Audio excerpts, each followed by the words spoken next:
오늘 하나님께서 우리에게 주신 말씀은 에베소서 5장 15절에서 20절까지의 말씀입니다.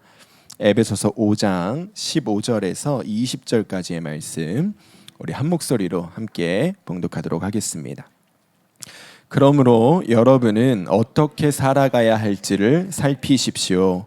지혜롭지 못한 사람처럼 살지 말고 지혜로운 사람답게 살아야 합니다. 세월을 아끼십시오. 때가 악합니다. 그러므로 어리석은 자가 되지 말고 주님의 뜻이 무엇인지를 깨달으십시오.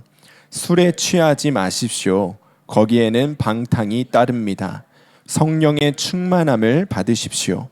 시와 찬미와 신령한 노래로 서로 화답하며 여러분의 가슴으로 주님께 노래하며 찬송하십시오. 모든 일에 언제나 우리 주 예수 그리스도의 이름으로 하나님 아버지께 감사를 드리십시오. 아멘. 하나님의 말씀입니다. 2018년 4월 2일 저희 아버지께서 소천하신 날입니다. 당시에 제가 섬기던 사역하던 그 교회 앞에 요양병원에서 저희 아버지께서 치료를 받고 계셨습니다. 2006년에 뇌출혈로 쓰러지시고, 그리고 말씀을 못하신 채로 그렇게 사시다가 2018년에 다시 뇌졸중으로 쓰러지셔서 몸이 이제 편마비가 오시고, 또 음식을 씹고 삼키는 이 연하작용에 어려움이 생기셔서 제가 사역하던 병원 앞에 있는 요양병원에 모시고, 그리고 제가 수시로 오가면서 그렇게 아버지께서 치료를 받으시도록 했었습니다. 그날이 부활절 다음 날이었습니다. 부활절 다음 날 월요일이었는데 제가 아침에 아버지 드실 소고기죽 끓여서 아버지 병원에 가져다 드리고, 아버지 치료 잘 받으세요, 죽 잘 드시고 건강하게 회복하세요 인사드리고, 그리고 병원을 나왔습니다. 병원에서 저희 집까지 차로 4분 5분밖에는 안 걸리는 거리입니다. 제가 그 차를 끌고 집 앞에 있는 세탁소에 딱 도착을 했는데 병원에서 전화가 왔어요. 아버지가 심정지가 왔다는 거예요. 돌아가셨다는 것이죠. 제가 그 전화를 받고 얼마나 황당하던지요. 5분 전에 뵀잖아요. 5분 전에 인사 나눴잖아요. 그런데 그 5분 사이에 저희 아버지는 심정지가 오셨고, 병원에서 뭐 심폐소생술하고 전기충격기 하고 다 했지만 이미 뭐 생명은 떠나가신 것이죠. 병원에 가보니까 의료진들이 심장이 뛰게 하는 주사가 있더라고요. 그 주사를 넣어놔서 심장은 뛰고 있지만 이미 모든 생체 신호는 다 이제 끝난 상태였습니다. 그렇게 제가 인사드리고 나온 지 5분도 지나지 않아서요, 저희 아버지의 삶은 완전히 달라졌습니다. 하나님께로 돌아가신 것이죠. 여러분, 우리가요 다 내일이라는 것이 너무나도 당연하게 우리를 기다리고 있는 것처럼 여기면서 살지만, 사실은 우리는요 앞으로 5분 뒤도 알 수 없는 사람들입니다. 우리에게 허락된 마지막 시간이 오늘인지 내일인지 아니면 바로 지금 이 시간인지 그조차도 우리는 알 수 없는 사람들이지요. 그런데도 참 신기한 것이요, 우리의 마음 가운데 어떤 마음이 있냐면 너무나도 당연하게 내일이라는 시간이 나에게 보장되어져 있다는 마음을 가지고 삽니다. 너무나도 자연스럽게요, 오늘 저녁에 뭐 해먹지를 생각하면서 사는 것이죠.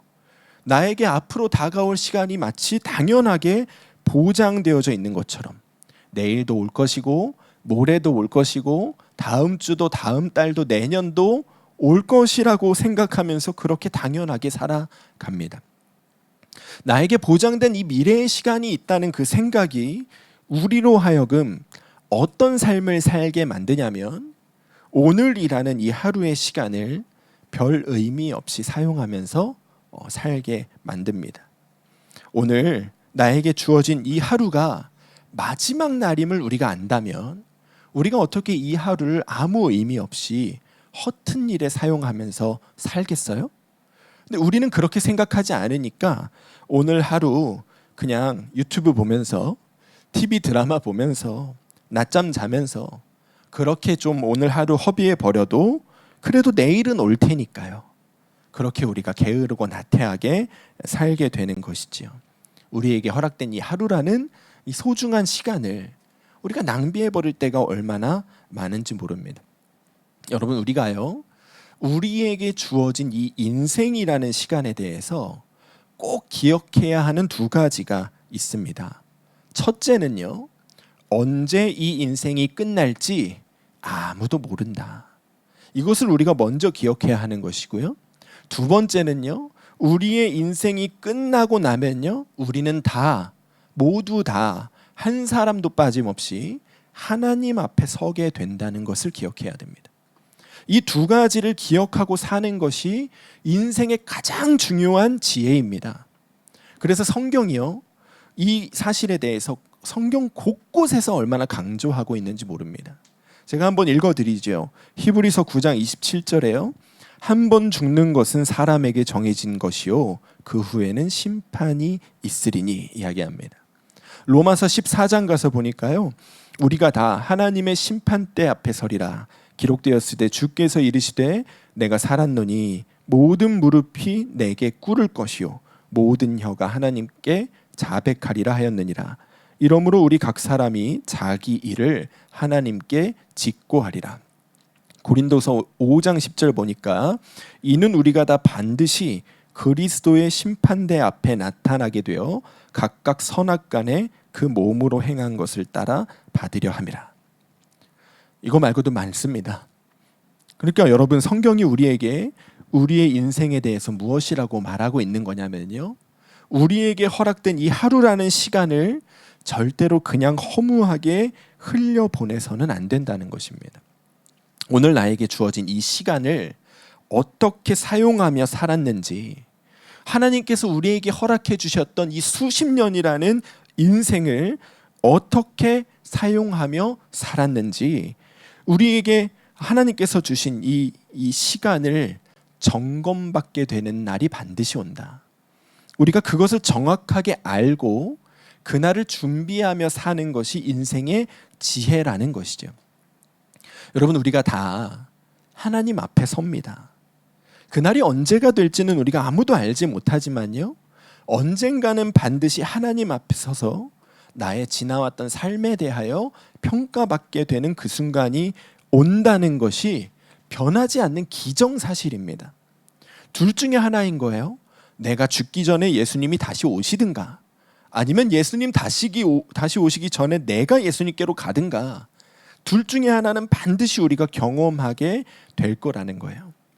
그것을 알면 어떻게 사는 것이 지혜로운 것이겠습니까? 그날 하나님 앞에 서게 되는 그날에 부끄럽지 않은 모습으로 하나님 앞에 설 수 있도록 오늘 나에게 주어진 이 하루를 사용하여 그날을 준비하는 것이 지혜로운 것이라는 말입니다. 오늘 말씀에서요, 사도 바울이 에베소 교회 성도들에게 하고 있는 이야기가 바로 그것입니다. 오늘 말씀 15절 16절 우리 다시 한번 읽어보시죠. 시작. 그러므로 여러분은 어떻게 살아가야 할지를 살피십시오. 지혜롭지 못한 사람처럼 살지 말고 지혜로운 사람답게 살아야 합니다. 세월을 아끼십시오. 때가 악합니다. 때가 악하다는 것은요, 마지막 때가 얼마 남지 않았다는 이야기입니다. 주님께서 다시 오시든지 아니면 내가 주님께로 가든지, 그렇게 우리가 하나님 앞에 서게 될 날이 얼마 남지 않았다는 것이죠. 그 시간이 얼마 남지 않았다는 것입니다. 그러므로 우리에게 주어진 이 오늘이라는 시간을, 이 세월을 아끼면서 지혜롭게 사용해야 한다는 것이죠. 중요한 것은요, 오늘 말씀에 세월을 아끼십시오. 여기에 세월이라고 번역된 헬라어 단어가요, 카이로스라는 단어입니다. 카이로스라는 단어가 이 세상에 있는 수없이 많은 그냥 흘러가는 시간들 중에서 특별히 하나님께서 하나님의 뜻을 이루어가는 시간을 말하는 겁니다. 그러니까 이 세월을 아끼십시오에서 세월이라는 것을 사도 바울은 어떻게 인식한 거냐면, 하나님이 우리에게 살게 하신 이 시간은 그냥 마음대로 살라고 주신 시간이 아니라는 거야. 하나님께서 우리를 통하여 하나님의 선하신 뜻을 이루어가기 위하여 우리에게 허락하신 시간이 세월이다. 우리의 인생이다. 그가 그렇게 말하고 있는 것이죠. 그러니까 하나님은 우리에게 우리의 인생을 하나님의 선하신 뜻을 이루기 위하여 주셨는데 유튜브 보다가 드라마 보다가 그러다 하나님 앞에 선다고 생각해 보라는 것입니다. 그것이 얼마나 두려운 일인지 여러분 알아야 한다는 것이죠. 이것이요, 성도들이 인생이라는 이 시간을, 세월을 인식하는 방식입니다. 오늘 우리에게 주어진 이 하루가요, 내 마음대로 쓰라고 주신 시간이 아니다. 이것을 우리는 기억해야 하는 것이죠. 오늘 이 하루는 하나님께서 나를 통해 하나님의 선하신 뜻을 이루시기 위하여 주신 시간이다. 이것이 성도들의 세월에 대한, 인생에 대한 인식이고요.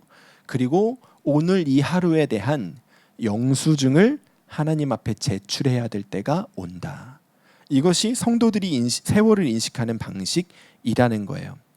그것을 우리가 인식하고 살기를 시작하면 오늘 하루 내가 무엇을 할 것인지에 대하여 우리 삶의 우선순위가 바뀌는 겁니다. 많은 사람들이요, 어떻게 살아야 하지? 무엇이 되어야 하지? 얼마나 벌어야 하지?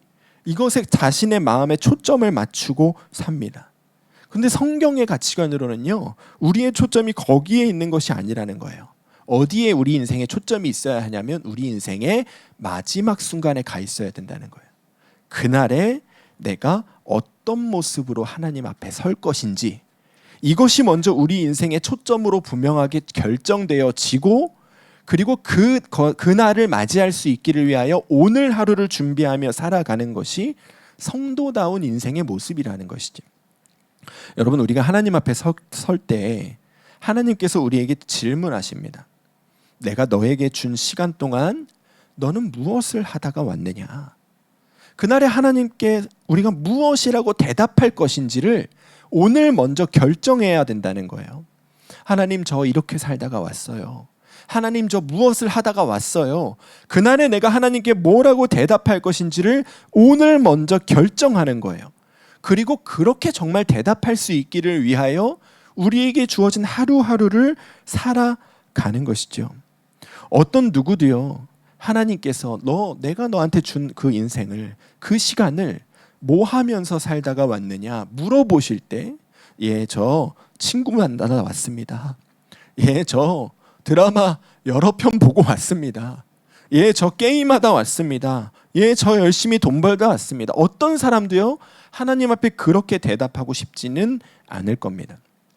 그렇게 대답하는 결말이 하나님 앞에서 그다지 유쾌하지 못한 결말이라는 것을 우리는 다 알고 있죠. 그러면 그날에 우리가 어떻게 대답할 수 있게 사는 것이 지혜로운 것일까요? 오늘 말씀에서 사도 바울이 정답을 알려주는 거예요. 19절 20절 한번 읽어볼까요? 시작. 시와 찬미와 신령한 노래로 서로 화답하며 여러분의 가슴으로 주님께 노래하며 찬송하십시오. 모든 일에 언제나 우리 주 예수 그리스도의 이름으로 하나님 아버지께 감사를 드리십시오. 아멘. 여러분, 우리가 하나님 앞에 섰을 때요, 너 뭐 하다 왔니? 하나님 질문하시면 우리가 어떻게 대답할 수 있게 사는 것이 지혜로운 것이냐? 하나님, 저는요, 제 입술로, 제 말로, 제 삶으로 하나님 찬송하다가 왔어요. 제 마음으로 주님을 사랑하고 제 가슴으로 주님을 노래하고, 그리고 내가 어떤 상황 속에 있든지 하나님께서 나에게 베풀어 주신 그 은혜 바라보며 감사하다가 왔어요. 여러분, 그렇게 말할 수 있게 사는 것이 지혜로운 것이라는 거예요. 그것이 해피엔딩이라는 것이죠. 여러분, 하나님 앞에서 우리가 그렇게 대답할 수 있도록 우리 인생을 산다면 그것이 제일 잘 산 인생이다. 사도 바울이 우리에게 그것을 알려주고 있는 거예요. 정답을 먼저 알려주고 있는 것이죠. 여러분, 우리가 그렇게 살 수 있게 되기를 축복합니다. 정말 우리의 마음으로, 우리의 삶으로, 우리의 입술로 하나님 찬송하고 감사하며 살다가, 그렇게 살다가 하나님 앞에 서면 그게 제일 잘 산 인생이라는 거예요. 근데 문제는 무엇이냐면요, 정답은 아는데 그게 잘 안 된다는 거예요. 이것이 항상 우리가 갖고 있는 존재론적인 갈등이에요. 어려움이죠. 답은 알겠어요. 성경이 말해주고 있으니까. 근데 그렇게 사는 것이 왜 그렇게 우리에게 힘이 드는지요. 오늘 말씀에서요, 사도 바울이 술에 취하지 마십시오 이렇게 이야기합니다. 근데 누가 술에 취하고 싶어서 취합니까? 여러분, 우리가 잘못 알고 있는 상식이 있어요. 술꾼들이 술 취하고 싶어 하는 줄 아시죠? 아니에요. 안 취하고 싶어 해요. 왠지 아십니까? 안 취해야 더 먹을 수 있으니까요. 여러분, 술 먹는 사람들, 술꾼들도 술 안 취하고 싶어 한다니까요. 술 마시는 사람들 술 끊고 싶은 마음이 있고요. 담배 피우는 사람들 담배 끊고 싶은 마음이 있는 거예요. 새해마다 결단하잖아요. 그런데 잘 안 되는 것이죠. 다른 것도 마찬가지예요. 누가 게으르게 살고 싶습니까? 누가 나태하게 살고 싶습니까? 오늘 나에게 드리는 이 하루, 어떤 성도들이 하나님께 감사하며 찬송하며 살고 싶지 않은 성도들이 어디 있겠어요? 그런데 그게 잘 안 되는 것이죠. 그러면 어떻게 해야 된다는 겁니까? 그냥 이대로 살다가 아유 하나님 저도 그러고 싶었는데 잘 안 되더라고요. 그래서 못했어요. 우리 하나님 앞에 가서 그렇게 얘기해야 하겠습니까? 그게 아니라는 거예요. 여러분, 사도 바울도요, 우리의 원함대로 살 수 없다는 것을 그가 누구보다 잘 알았습니다. 왜냐하면 그 자신이 그랬거든요. 로마서 7장 말씀을 자세히 읽어보면요, 그도 그렇게 살았다는 걸 알 수 있습니다. 로마서 7장에 그러나 나는 육정에 매인 존재로서 죄 아래에 팔린 몸입니다. 나는 내가 하는 일을 도무지 알 수가 없습니다. 내가 해야겠다고 생각하는 일은 하지 않고 도리어 해서는 안 되겠다고 생각하는 일을 하고 있으니 말입니다. 이것이 사도 바울의 고백입니다. 또 있어요. 19절에 나는 내가 원하는 선한 일은 하지 않고 도리어 원하지 않는 악한 일을 합니다. 또 있습니다. 21절에 여기에서 나는 법칙 하나를 발견하였습니다. 곧 나는 선을 행하려고 하는데 그러한 나에게 악이 붙어 있다는 것입니다.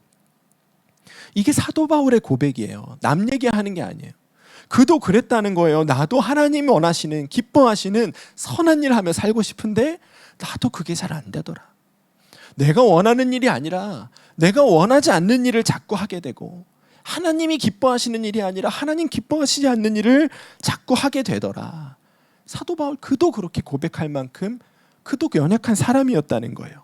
그런데 그럼에도 불구하고 아까 우리가 읽었던 19절 20절 말씀처럼 우리가 시와 찬미와 신령한 노래를 하나님께 드리는 그런 삶을 살아가야 한다고 말하고 있는 이유는 무엇일까요? 안 되는 줄 알면서 안 되는 일인데 우리에게 하라고 하는 것일까요? 사도 바울은 아닙니다. 할 수 있다는 걸 알았던 거예요. 안 되는 우리라도, 원함이 아니라 원하지 않는 일을 자꾸 하며 살 수밖에 없는 연약한 우리들도 하나님께 신령한 찬송을 올려드리며 살 수 있는 방법이 있다는 것을 그가 알았던 겁니다. 그가 그 방법을 통하여 변화되어졌기 때문에 그가 우리에게도 너희도 할 수 있어, 너희도 그렇게 살 수 있어, 우리에게 그렇게 말하고 있는 것이죠. 그가 그렇게 변화되어졌던 방법이 무엇입니까? 18절 말씀 읽겠습니다. 시작. 술에 취하지 마십시오. 거기에는 방탕이 따릅니다. 성령의 충만함을 받으십시오. 아멘. 이게 방법이에요. 내 원함이 아니라 원하지 않는 일을 자꾸 하며 살게 되는 우리, 하나님께서 기뻐하시는 일이 아니라 기뻐하시지 않는 일들을 자꾸 하면서 살게 되는 우리라도 우리의 삶으로 하나님께 영광 돌리고 신령한 찬송을 올려드리는 그런 삶을 살아갈 수 있게 되는 방법이 어딨냐면 성령 충만한 데 있다는 것입니다. 성령 충만함을 받으면 그러면 우리도 그렇게 살 수 있다는 것이죠. 그럼 이제 남은 것은 무엇입니까? 어떻게 성령 충만해질 수 있지? 어떻게 하면 성령 충만한 사람이 될 수 있지? 이것이 이제 우리에게 남은 숙제인데, 오늘 말씀을 가만히 보니까요, 말씀 가운데 사도 바울의 위트가 숨겨져 있더라고요. 오늘 말씀 보니까 사도 바울이 성령으로 충만함을 받는 것과 술에 취하는 것을 붙여놨습니다. 두 이야기를 지금 대비하여 얘기하고 있지요. 왜 그런가 생각을 해봤더니요, 술에 취하는 것과 성령에 충만하게 되는 방식이요, 굉장히 비슷합니다. 술에 취하는 것에도요, 여러분, 두 가지 방법이 있고요, 성령 충만하게 되는 것도 두 가지 방법이 있습니다. 많은 사람들이요, 성령 충만함을 어떻게 받지? 이 이야기를 하면 한 가지 방법밖에 없다고 생각합니다. 그 방법이 뭐냐면 하나님께서 갑자기 우리에게 성령을 부어주시는 거예요. 확 부어주셔서 하나님이 부어주신 그 성령이 나를 사로잡는 거. 그렇게 내가 성령 충만할 수 있게 된다라고 생각하는 사람들이 많습니다. 그것도 맞는 이야기입니다. 하나님께서 어떤 한 사람을 성령 충만한 사람으로 세우시기 위하여 사용하시는 방법들 중에 하나가 그 방법입니다. 갑자기 주님의 영을 그에게 부어주시는 거예요. 그래서 그 주님의 영이 그를 사로잡는 것이죠. 이것이 성령 충만의 한 가지 방식인데, 술에 취하는 것에도 여러분 똑같은 방법이 있는 거 아십니까? 어떤 사람이 다른 사람의 입을 강제로 벌리고 거기다 술을 쏟아 붓는 거예요. 우리 일제강점기 때 순사들이 이 독립투사들 고문했듯이, 물고문했듯이 입 벌리고 물을 계속 들이붓는 것이죠. 마치 그런 것처럼 강제로 사람 안에 술을 쏟아 부으면 그럼 그 사람이 원하지 않아도 술에 사로잡히잖아요. 술에 취하게 되잖아요. 이 똑같은 방식이라는 거예요. 여러분, 그런데 희한한 것이요, 많은 사람들이 이 방법으로 성령 충만하게 되기를 원한다는 거예요.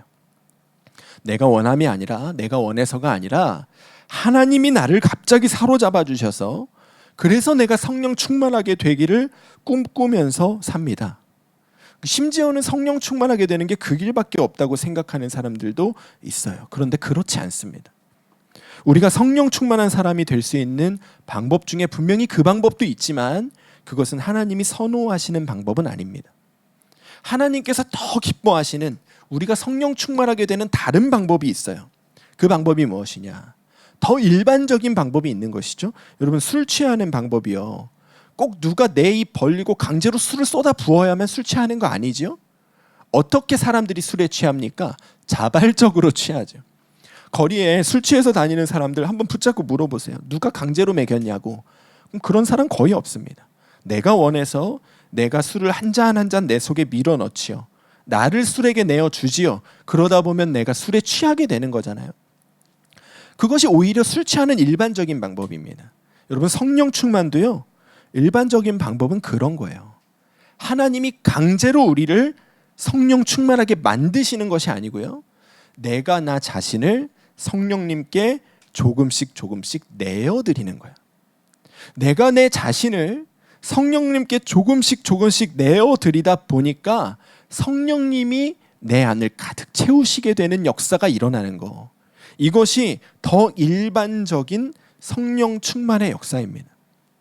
하나님께서 기뻐하시는 방식은 그거예요. 여러분, 하나님이 우리를 사랑하시는 아버지 맞으시죠? 그 아버지께서 왜 우리를 강제로 하고 싶어 하시겠어요? 우리의 뜻과 상관없이 왜 강제로 우리를 사로잡고 싶으시겠어요? 정말 어쩔 수 없을 때만 그렇게 하시는 것이죠. 하나님께서 더 기뻐하시는 방식은요, 우리가 스스로 성령님께 나 자신을 내어드리는 거예요. 우리의 말 한마디 성령님께 주권을 내어드리고, 우리의 삶의 방식 하나하나 내가 하나하나씩 성령님께 삶의 주권을 내어드리고, 그렇게 우리가 성령 충만한 사람이 되어져 가는 것을 하나님께서는 더 원하시는 거예요.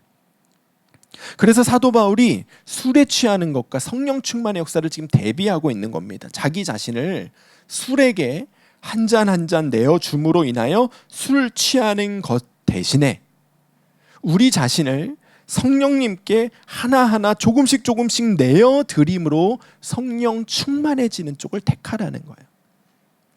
그렇게 우리가 우리 자신을 성령님께 내어드리면, 그러면 우리 인생도 마침내 부끄럽지 않게 하나님 앞에 설 수 있도록 준비되어질 수 있다.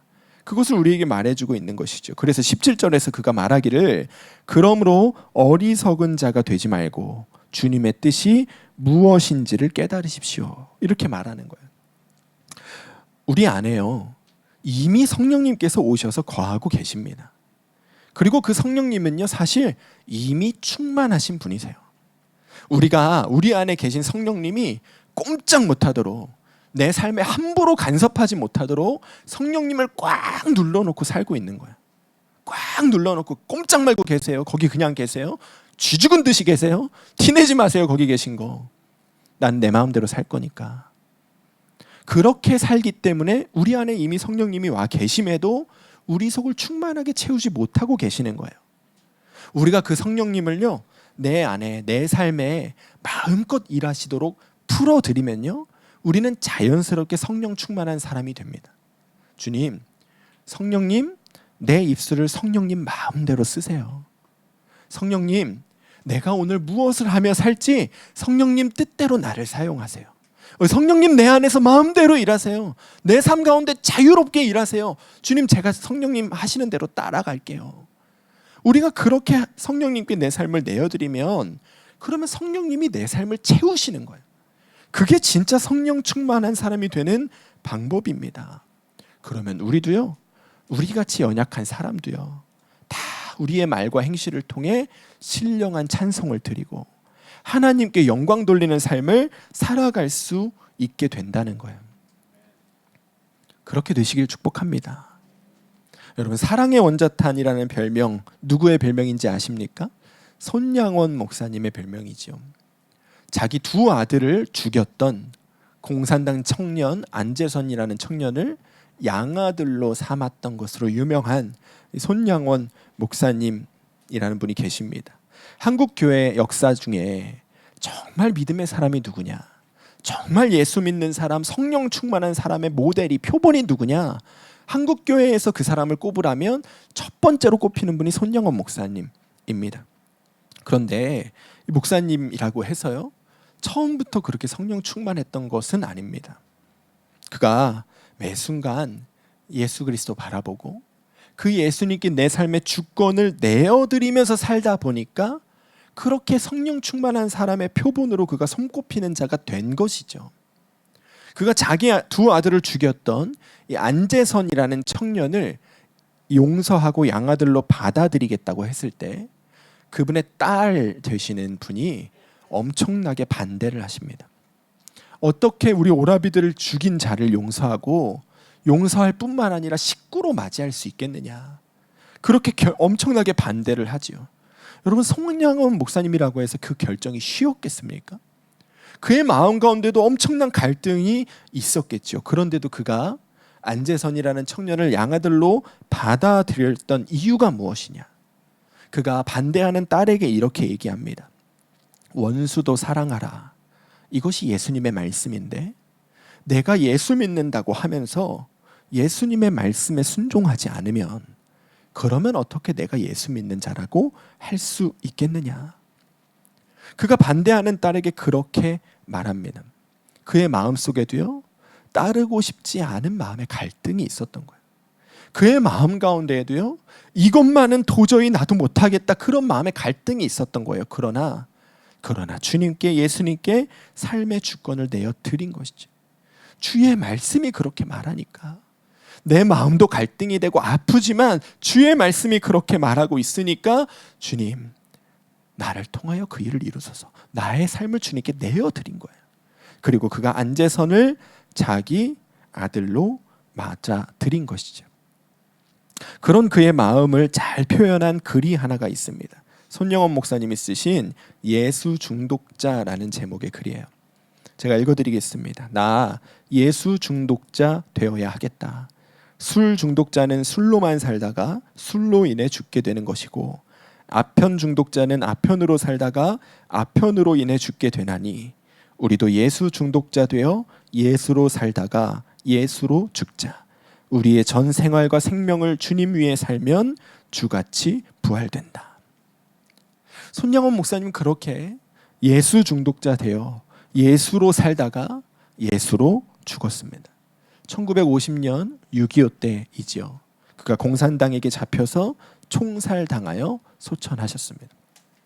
여러분, 그렇게 예수님께 자기 삶을 내어드리며 살다가 예수님, 당신이 나의 삶의 주인이십니다 하며 살다가 하나님 앞에 서신 손양원 목사님, 하나님을 대면하셨던 그 순간을 여러분 한번 생각해 보세요. 그 순간을 우리가 생각하면 아유, 참 미련하게도 예수 믿었다. 누가 그렇게 얘기할 수가 있겠습니까? 자기 아들 죽인 자 양아들로 맞이했다고 아이고 정말 벨도 없는 사람이네.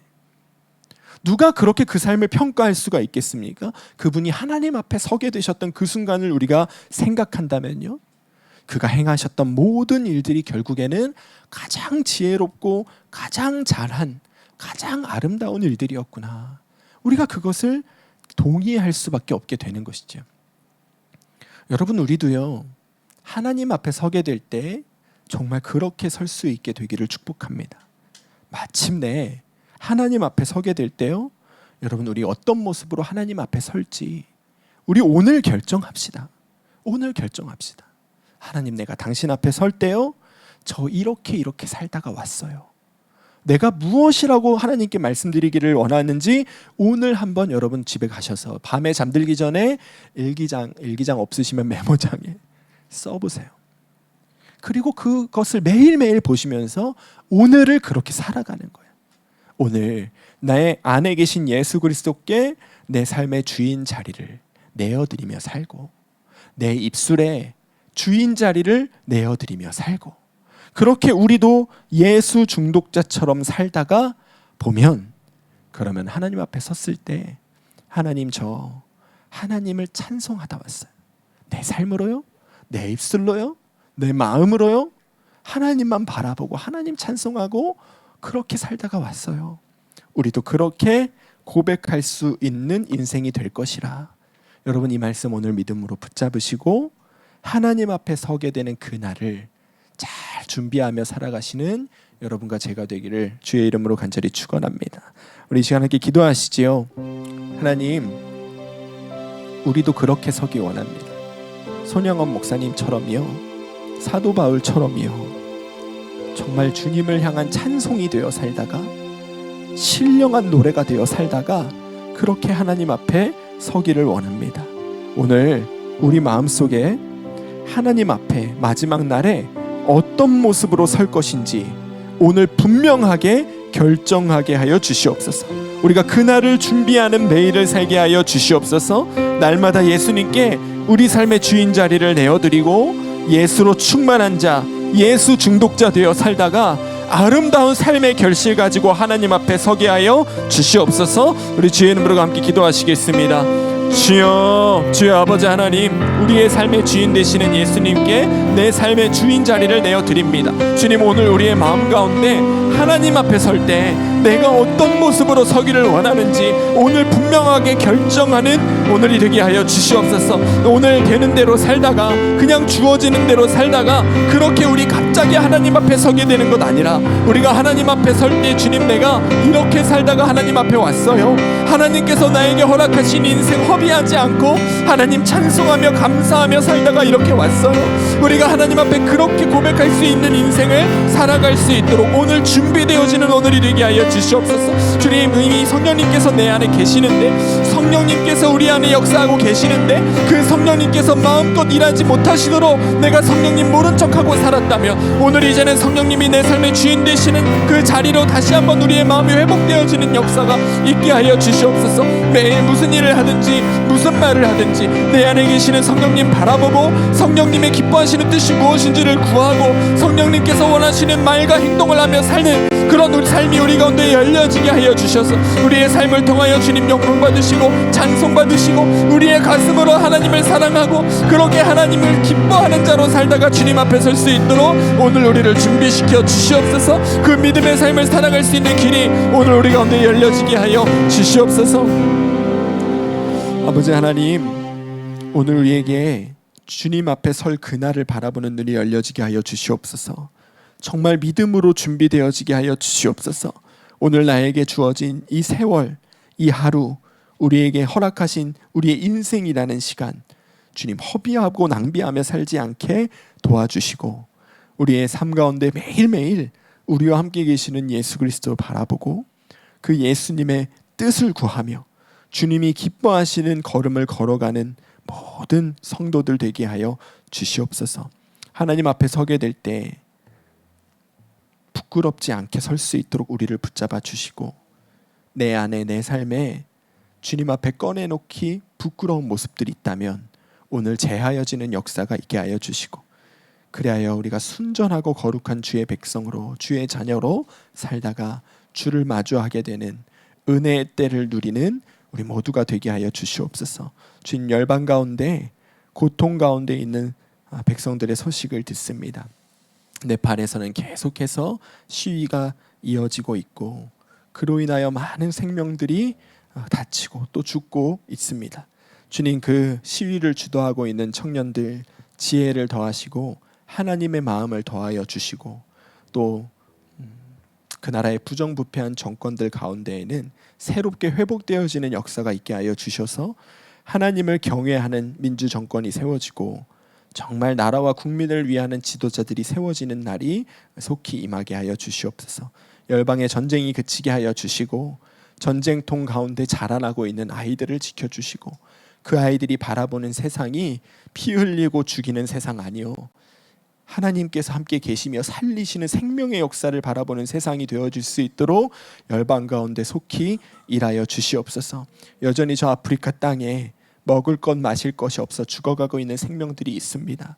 주님, 그들에게 양식이 공급되어지게 하여 주시고 생명의 생수가 흘러가게 하여 주시고 그리하여 그 아프리카 땅에 자라나는 세대들이 또 그 나라의 국민들이 영과 육의 강건함을 얻고 하나님 앞에 기뻐 뛰며 찬송하는 민족으로 새롭게 세워질 수 있도록 주님 일하여 주시옵소서. 우리 필라델피아 선한목자교회를 주님께 올려드립니다. 예수님이 이끄시는 교회, 정말 그런 교회 되게 하여 주시고 모든 성도들이 한마음 한뜻으로 예수님만 바라보고 예수님의 음성을 듣고 예수님을 따르는 예수님의 양으로 세워지는 교회가 되게 하여 주시옵소서. 마땅히 또 능히 그 일을 이루실 주님을 기대하고 신뢰하며 우리 주 예수 그리스도 이름으로 기도드리옵나이다. 아멘.